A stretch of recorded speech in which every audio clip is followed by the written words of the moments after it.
Good day mga loves. Magluto tayo ng pininyahan chicken.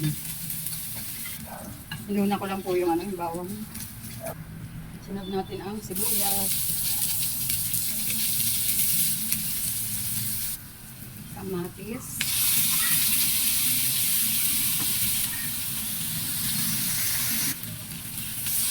lagyan natin yung chicken.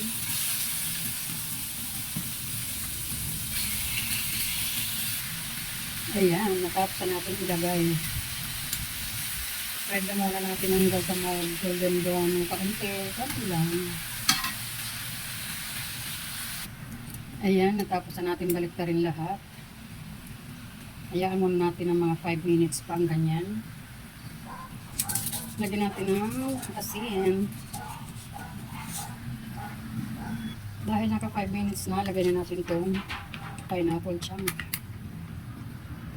Tapos takpan muna natin.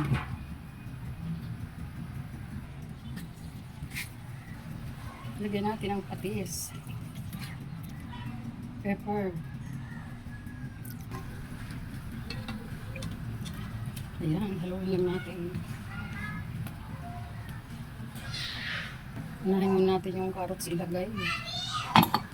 Lagyan na natin yung patatas. Bell pepper. Ayan naman ang ingay ng background ko, diba? Haluin natin.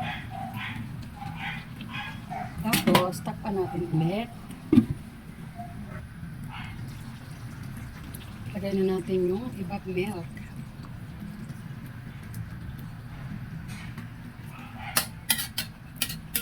Ayan, mga 5 minutes na lang ito, loves. Mga katuluto na.